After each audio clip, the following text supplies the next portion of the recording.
I heard that the DIY Happiness course was coming to my local estate, and I was quietly looking forward to it, but I had no idea what the concept would actually involve.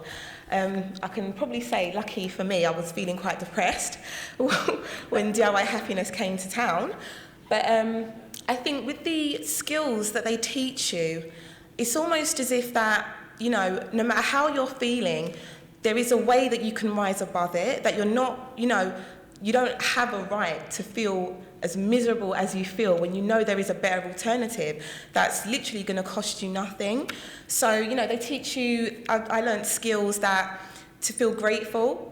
I feel like, you know, I need a bit more space, but I'm grateful that I actually have space, you know? So, you know, no matter how you're feeling, you can rise above those emotions and, you know, you can find yourself in a better place than you might have maybe woke up in. So the gratitude process is one thing that I learned. To find yourself in a flow where you're doing something that you actually enjoy, you can block out all the problems that you have and, you know, you can put those things aside for just that brief minute and find yourself in a nice, comfortable, happy place. And I can honestly say that the DIY Happiness course, it teaches you skills that are more or less fundamental to your everyday life. Do you know what I mean? I think it's selfish to not know the skills that the DIY Happiness course taught me, and if I can speak for the other ladies, that the course taught the other ladies. Because, you know, my situation hasn't changed all that much, but the way that I deal with it has, and I can honestly say that I do feel a lot happier. And if I don't wake up happy, I have skills and tools that I can use that will get me into a much better place so I can deal with the stresses of everyday life. And you can see this little girl doesn't look easy, so I was very, very lucky.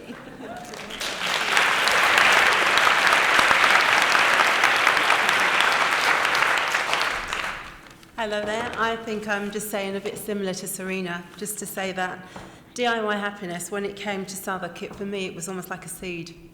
You know, a much needed gift that fell into my lap. And, you know, because at the same time in October that DIY Happiness started, my dad passed away. And what I got from DIY Happiness was just basically the chance to be in a space where I could connect with people. And, you know, despite adversity, despite different challenges, to feel connected to people and to feel quite blessed. So for me, this kind of DIY Happiness wallet, I kind of carry this around in my purse. And for me, it's a bit like, you know, unlimited top-up, I'd call it, a bit like an Oyster card. Sometimes I can get confused and, you know, I go to sort of swipe and it's really my DIY Happiness. But for me, you know, seriously, what I find that I get from it is that I've really always have got some options. I've got some responses and choices that I can make, regardless what life throws at me, for real. And so, you know, these little cards, you know, the symbols, I just love pictures because I'm a visual learner. So when I see those pictures, they just kind of click in. It's almost like I can go and just be somewhere else and I can just click into, yeah, I remember those exercises, laughing with Serena, crying one minute, then laughing the next, and really, but every week, every Wednesday, leaving, you know, really kind of full. So, you know, I'm really happy that I did DIY Happiness. Just want to just tell you a bit about how we took it on. So DIY Happiness happened, it was 8 weeks, it was wonderful, and it was like, you know, we had this money, okay, to use, and we thought, actually, we don't want it to end. So what we ended up doing, Serena and I and the group, we made a decision collectively that we wanted to use the money to basically continue. So what we did, we facilitated, Serena and I became the facilitators, and we basically, out of it, grew Family Happiness. And Family Happiness now is about, it moved away from me, from us, to our families. And by family, meaning in the broadest sense of the word, family in terms of our neighbours, our friends, you know, our older adults in the community. So what we ended up doing is that we'd meet every week.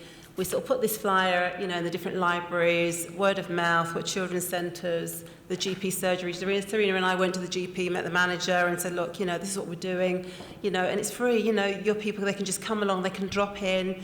Well, there'll be physical activity, there'll be exercise, there'll be a reflexologist, there'll be massage, there'll be poetry, there'll be music. So we really, really kind of I think we were squeezed all the goodness out of DIY and brought it, to families. So it was brilliant. So we were basically able to then connect and greet and meet people. So you've got the estate there. We just come out of the TRA Tenants Hall.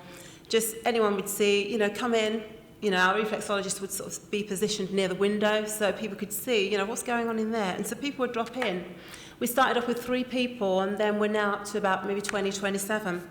We've done our first round of 7 sessions since DIY of Family Happiness, and we've managed to secure some more funding for another 7 sessions, which we're delighted about. So we get happiness, we get relaxation. We have older adults from the shelter care home coming in, joining us for tea.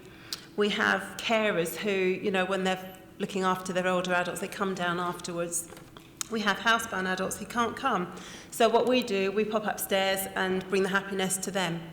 And really, I can just say that where we are now is that we're at kind of a great point where we have our lovely breakfasts, we enjoy that, and we connect. And basically, it's a contagious experience, a bit like the laughter lady that we had on the DIY Happiness. We leave laughing, we leave smiling. And as I say, despite challenges, we're really blessed. Thank you.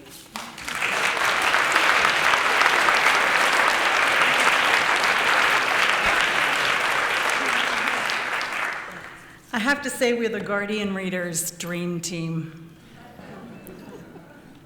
Not what you think. 2 single mums, 1 over 50, and 1 about to lose her job who works for the NHS. It's probably not what you were thinking. Just to tell you a little bit about what's happened so far. We've had 320 women through the workshops. We have had, on last count, 20 nationalities.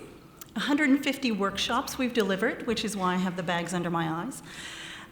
6 facilitators, and about 60 local happiness-boosting initiatives, including Sarah's and Serena's. We have also developed a DIY happiness game that's at the back, and I would encourage you to play. And I think we pretty well run out of time, so all I'm going to do is get Caro to finish with a quote that we use in all of our workshops that comes from Taban Shahar's book, Happier. And I would highly recommend it.